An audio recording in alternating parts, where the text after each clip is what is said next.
మాతాకి జై.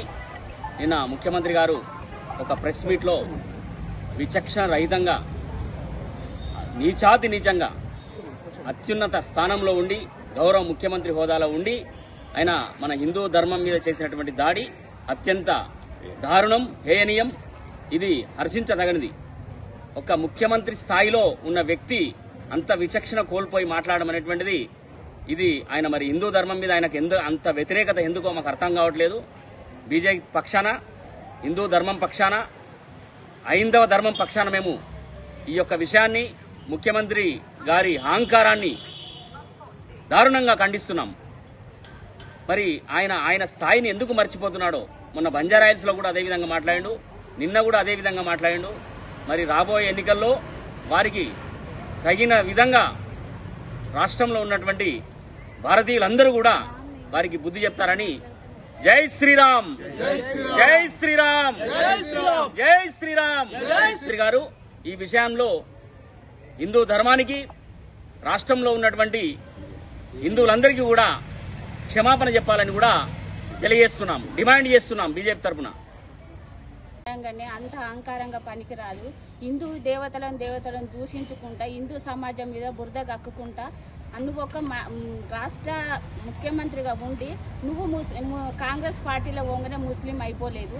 హిందూ ప్రజలు కూడా నీకు ఓట్లు వేసినోలే, ముస్లింలే వేస్తే నువ్వు గెలవలేదు. హిందూ సమాజం మీద, దేవతల మీద నువ్వు ఇంత క్రూరత్వంగా మాట్లాడుతున్నావు అంటే బీజేపీ పార్టీ తరఫున మేము తీవ్రంగా ఖండిస్తున్నాము.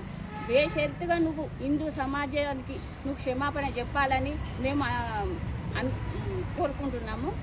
ఇది ఇప్పుడు నువ్వు హిందూ సమాజంలో రాముడు ఇది పెళ్లి చేసుకున్నాడు ఒకడు, పెళ్లి చేసుకున్న వాళ్ళు ఇద్దరు, 2 పెళ్లి చేసుకున్న నువ్వు దేవతలను ఇంత క్రూరంగా మాట్లాడినావంటే నువ్వు మనిషివనే అనుకుంటున్నాము. కానీ ఇంత ఘోరంగా మాట్లాడతావని అనుకోలేదు. రామణాసురుని అసంటోనే రాముడు వధించిండు, కంసుని అసంటోడు శ్రీకృష్ణుడు వధించిండు. నువ్వు ఆఫ్రాల్ ఒక మనిషివి, దేవుణ్ణి దూషించడం అంటే నీకు ఇది ఎంతో కొంత నీకు తగలకపోదు. నువ్వు హిందూ సమాజానికి బేషరతుగా నువ్వు క్షమాపణ చెప్పాలి. హిందూ సమాజము చేతులు కట్టుకొని కూర్చోలేదు. నీకు తగిన బుద్ధి చెప్తారని మేము బీజేపీ పార్టీ తరఫున తీవ్రంగా ఖండిస్తున్నాం. జై శ్రీరామ్. ఈ హిందూ సమాజాన్ని కించపరుస్తూ అనుచిత వ్యాఖ్యలు చేయడం జరిగింది. ఇలా హిందూ సమాజము మీకు ఏం ద్రోహం చేసిందని ఇలా హిందూ సమాజం మీద విషం గక్కుతూ మీకు రాక్షసానందం, శునకానందం పొందుతూ హిందువుల యొక్క మనోభావాలు దెబ్బతీస్తూ నిత్యం ఏదో ఒక మీడియా సమావేశంలో మాట్లాడుతూ ఉన్నారు. దీన్ని భారతీయ జనతా పార్టీ పక్షాన తీవ్రంగా మేము నిరసన తెలియజేస్తూ ఖండిస్తున్నాం. వెంటనే రాష్ట్ర ముఖ్యమంత్రి వర్యులు ఈ తెలంగాణ రాష్ట్రానికి, ఈ హిందూ సమాజానికి బేషరతుగా క్షమాపణ చెప్పి ఈ యొక్క హిందువుల ఓట్లను అడగాలి. అంత వరదాకా కూడా, క్షమాపణ చెప్పేదాకా కూడా హిందువులతో అవసరం లేనట్టు తన వైఖరితో హిందూ దేవతలను వక్రీకరిస్తూ నిత్యం మీడియాలో ఇదే రొటేషన్, ఇదే పని మీద ఈ యొక్క ముఖ్యమంత్రి ఉన్నాడు. దానిని హిందూ సమాజం నీకు ఏం ద్రోహం చేసింది? మీరు ముఖ్యమంత్రి గెలవక ముందు కూడా ప్రతి నియోజకవర్గంలో కూడా మొక్కుకుంటా ప్రతి దేవుళ్ళు కూడా మొక్కిరు. ఆ విషయం మీరు మర్చిపోయారు ముఖ్యమంత్రి గారు. దీన్ని మీకు ఒకవేళ మిత్రపక్షం ఒకవేళ ఎంఐఎం పార్టీకి తొత్తులుగా మారాలనుకుంటే మా హిందూ సమాజానికి ఓట్లు అడగకండి. హిందూ కాంగ్రెస్ పార్టీ అంటే ఎంఐ అంటే కాంగ్రెస్ పార్టీ అని మీ యొక్క ఎన్నికల ప్రచారం కూడా అన్నారు. మా హిందూ సమాజంతో మీకేం అవసరం? ఇక ఎలక్షన్లో కూడా వాళ్ళని అడుకోండి.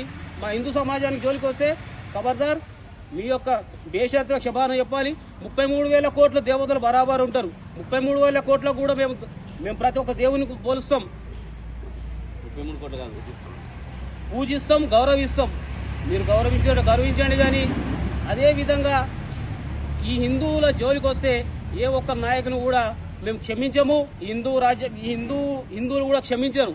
వెంటనే బాధ్యతాయుతమైన పదవిలో ఉండి అన్ని వర్గాలకు, అన్ని మతాలను సమానంగా చూసేటువంటి ముఖ్యమంత్రి ఇలా ఈ విధంగా మాట్లాడడం చాలా బాధాకరం.